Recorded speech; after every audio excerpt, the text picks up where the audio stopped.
Ghana won, Wales won in what was effectively Carlos Queiroz's first game in charge of the Black Stars. There are many subplots to this beyond the scoreline, and this is my VAR review of Ghana's game against Wales.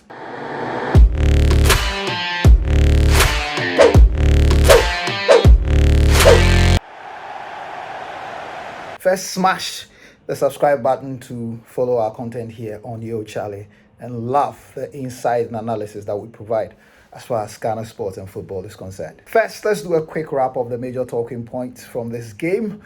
I think for anybody who watched, this was an athletic, explosive, and technically gifted Ghana squad, but it's also the least experienced contingent Ghana has ever assembled as far as the World Cup is concerned. So I know people will look at this squad based on the heady days of the star-studded 2006, 2010, and 2014 squads. But I think we'll have to look at this with a lot more objectivity, given the crash course as is the coach's preparation for the World Cup and how little time he's had with the squad so far. One thing I've learned is that Ghanaians would demand a result, even if it was a backyard game, as long as the people were wearing a Ghana jersey and the name of Ghana is at stake. And so in the aftermath of this game, I've heard a lot of people express a lot of emotions about how well the Black Stars played, saying that they weren't impressed with how the Black Stars played. Inevitably as well, because we missed the opportunity to win this game, there is some scapegoating that is going on, particularly with regards to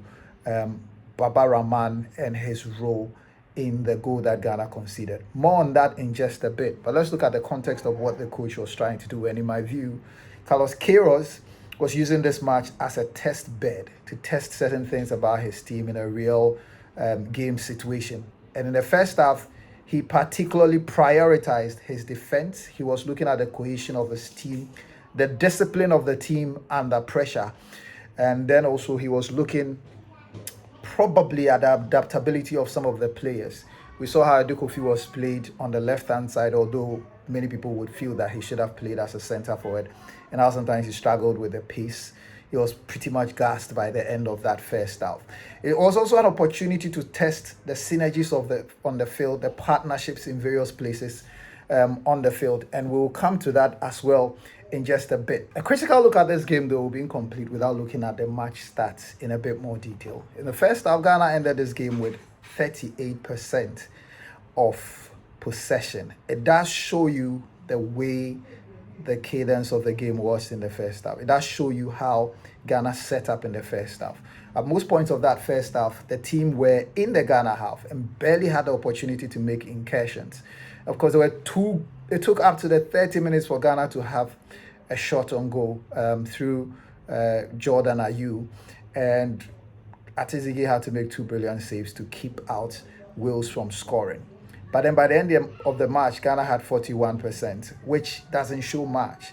But what it does indicate is that although Carlos Queiroz says he's not a defensive coach, he would set up and ensure that his team is compact. And the focus is on the compactness of the team not conceding, but then being able to hit the opposition on the counter-attack through the quick transition. And that would explain why he has emphasized on calling up players who have got pace and who are able to transition the ball from defense to attack in record time. But when you look at the attacks between the two teams and you look at the shots, Ghana actually had more shots on target than the Welsh, largely due to the switch in play and the attacking forays that were made by Ghana in the second half of the game. And this was also largely due to the fact that the changes came at an opportune time.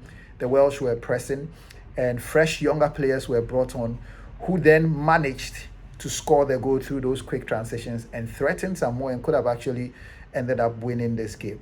So let's start off by briefly looking at the quick talking points. What was the objective of this game? It's quite clear that the coach was using this game to test the systems, to test the adaptability of his players in specific roles that he had assigned them to in this match. The coach was also very keen to test the cohesion of his team, the discipline of the team, and the ability to keep in a particular shape. And that's how come the first half for me was really an attempt to test defensive resilience. I know most people do not like it when coaches set up like that, but it's quite clear from the record of Carlos Queiroz that he'd rather not lose than concede trying to play an open game. And that objective was achieved in the first half when the team managed to come out of that game, of that first half, not having conceded, with two brilliant saves by Atizigi, ensuring that that happened. And the second half then gave him the opportunity to make the changes and bring on fresher, younger players who then managed to get the goal and almost got the win. Then there's the issue of the scores. And, the Black Stars have been on such a losing run that a win would have been extremely refreshing. Although a draw also ensures that that winning run had been brought to an end. But people certainly would have wanted to have a win to talk about. For me, this game showed the team's ability to play compact. It also exposed our lack of concentration over a 90-minute period because of the goal that was conceded, and we'll have to run the goal again. And I know Baba Rahman will be the fall guy here, the scapegoat for the goal that was scored, rightfully so, because at the stage of the game where the goal was conceded, he had no business committing the way he did. Unfortunately, it led to a goal, but then his committing and being skinned was just the first stage in a sequence of events that led to the goal. I thought the centre-back pair could have done better, but this was that stage of the game where it's easy to lose concentration. They rushed in to try to clear the ball, and in the process missed the ball, leading to that good goal scored by the Welsh team. I also think perhaps the keeper, Benjamin did quite well in the second half. Perhaps could have also anticipated better and positioned himself to prevent that goal from going. But hey, kudos to the Welsh for getting that equalizing goal. We can't be too hard on ourselves. It's just the lesson that if you are going to play at this top level, your concentration will have to be wrapped until the end of the game. So what's in a friendly match? And it's a big question, because it's quite clear that Ghanaians, whether it's a friendly match or competitive match, would want a result from the match. When you look at our record over the years as far as our friendly matches are concerned, it's quite mixed. We went into the 2006 World Cup preparation, 1-1 draw against Turkey, and then we played against South Korea. But then and there again, Ratuna Djukovic was looking at a few things. Not much was made. But one thing we do know is that in those friendly matches, the coach was given the opportunity to reassess certain players in active service. This is because, as you would see with this current team, a lot of players may have been selected based on observation from videos and data and all of that. But I have a feeling that after this game, the coach would be reassessing the impact of certain players. So let's just run through. Atazigi had a brilliant first half. He was composed. He showed leadership at the back, and he made two brilliant saves for the Black Stars. Asari came on, showed a lot of confidence as well. But a few times I thought he was perhaps trying to overcompensate a bit, especially on the corner kicks. He wasn't too comfortable and appeared to have been flapping at the balls a bit. The biggest revelation of this game was Senaya on the right-hand side. This has been a problematic area for a while, and this seems to be settled because of his performance. He hardly put a foot wrong, both defensively and when he went forward. His partnership with Fataudo could have been better. Because in the second half, Niama came on and seemed to have struck a better understanding in terms of the transitions, and then in the terms of the coordination when they are defending. On the other side is Gideon, who had a torrid first half because of Dan James consistently running at him. It's very easy to write Gideon off and say he had a terrible game. And indeed, there were moments in that game that raised questions about his ability to play on the left-hand side with competence. But I think we have to look at Gideon's performance within the context of who was playing in front of him, how much protection he had. And I thought at sometimes Elisha also could have aided him better on the left-hand side and doubled up on Dan James. Edu had some challenges having to come back on a regular basis to protect Gideon. This improved vastly in the second half.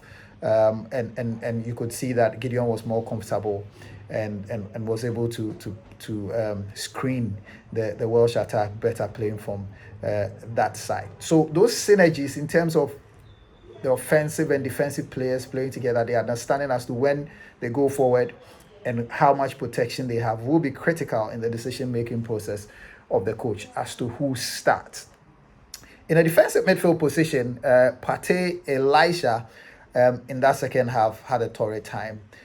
Because the entire team was playing defensively based on the coach's instructions. Partey, though, was a bit off pace, and then there was the pressure of the Boo Boys booing every touch that he made. The coach has a decision to make. Would his fitness and his sharpness be able to reach peak levels by the time Ghana kicks off its first game on the 17th? Or would he hazard a more inexperienced partnership in there? That's a question for the coach to answer. But I think, given the lack of experience within this team, his Partey's fitness and his sharpness is to an appreciable level before Ghana plays, I would say start him with an enterprising young person who compensates for his weaknesses at this stage, because the experience that he brings in is invaluable. It's quite similar to the challenge that the Brazilians face right now. They had Guimarães and Casemiro in midfield in the first half, and they were outplayed by Panama, who Ghana will be facing. And then in the second half, they brought on Paquetá and the rest, and it improved vastly. And coach will have to make a decision whether he goes with experience or he goes with youth. It's a similar thing that faces Ghana. Kamaldeen continues to divide opinions. This was, again, an opportunity missed to improve the Black Stars and impress Ghanaians. And the events of the second half, the much more improved final balls, further ensures that a case for his start will be quite difficult. Perhaps he's better used as an impact sub who comes in with all the pressure and speed, but whose final ball cannot entirely be relied on, because there were moments when he tried those shots from wings across to the other side or to the middle, and he completely overshot it. And not many people will be pleased with that. I thought Eduke played quite to the best of his ability. He struggled a bit playing on the left-hand side of Ghana's attack. So I would think the coach would reconsider bringing him as a centre forward. Jordan Ayew playing as the lone striker, and for many times during the game he struggled to press, probably because he was the only one up front, and it's hard to press as a single player. He doesn't have the youthfulness of a few years ago, but when he had the ball, he showed control, he showed creativity and experience in holding it up and inviting other players to come into the game. My thinking is that the coach will start Jordan always, and he'll play him throughout the game, not least because he's the captain of the side. The big question is, where in a three-man attack, for instance, do you play Jordan?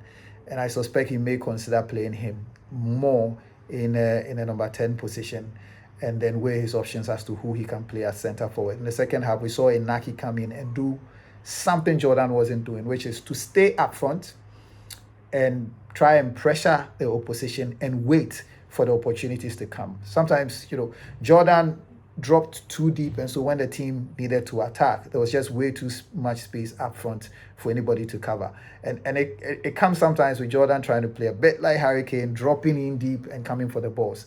But this is something that perhaps he will be more comfortable doing as a 10 and giving someone else the opportunity to play as a lone centre forward. Somebody who has more pace, who has the energy to keep running at the opposition throughout. Again, before this game, there was a lot of hype, there was a lot of talk based on people's previous experience of some of these players, and then also how many minutes they have played. Much was made about how many minutes Nyama has played. But he showed exactly why Carlos Queiroz invited him, which is the skill, the pace, the decisiveness in one-on-one situation that he has. And I think he should have scored that goal, although in the end, Caleb Rinchi ensured that chance was not missed. We saw Sibo and Caleb come on. Caleb's goal means that there's very little we can say about his performance because he capped it with a goal. But I would say that one of the most impressive aspects of Caleb Rinchi's game is his adaptability and malleability. At some point, he was playing centre back. He showed in the past he can play right back and he can play defensive football. That makes him an asset to every coach. But I think sometimes he just needs some calm-headedness to restrain himself and stick to the task in the position that he's given. We saw Brandon Thomas Asante, a lot of energy, a lot of tackling. He's got very offensive qualities. He's wearing the big number 10 jerseys, perhaps because he's not a local boy, because of all the mystery shrouding the number 10 jersey. He didn't show any signs that this Chelsea, as people have typically said in the past, was too big for him or there was too much pressure associated with him, and he would be one to watch. So, what is the big decision that the coach has to make? Some of the most experienced players in this team are the players that the public is saying should stay on the bench on account of the performance by some of the younger, more inexperienced players in the team. So the coach faces a decision throughout. And before I say that, though, let me mention the performances of Ajete and Jerome. In the first half, they were under the cosh. Yes, there were occasions where they let through those two chances that almost scored. But I think they exemplified the ethos of this team, which is their ability to play under pressure and do extremely well. Ajete especially had been judged harshly after the two games against Austria and Germany. But Ajete has showed us in this game that perhaps some of that judgment was too harsh. And he is capable of marshalling the right-hand side of Ghana's centre-back. And Jerome managed to hold his own. And these two would be favoured to start. Moment came on in the second half and showed us glimpses of what he's capable of doing. This is another player whose call-up was questioned because he was coming from injury. He didn't show a lot of rustiness. And so he shows that he's capable of being picked. I'm sure the coach will assess the situation and make a decision. So let me come to the main talking point, the main decision point that the coach has to make. The most experienced players in this Ghanaian team are Jordan Ayew, Thomas Partey, and Baba Rahman. These players also happen to be the ones that question marks are being raised in terms of whether they should start. Baba, no less, Baba didn't help himself with his role in the goal that was conceded and his return to the Black Stars. So there's no doubt that people will put this under the spotlight and ask questions about whether Baba should start for the Black Stars. But I think we should be more rational and we should look at this from the overall picture. I think on the basis of yesterday's performance, Gideon will start and would need the right protection from in front of him and also from the defensive midfielders.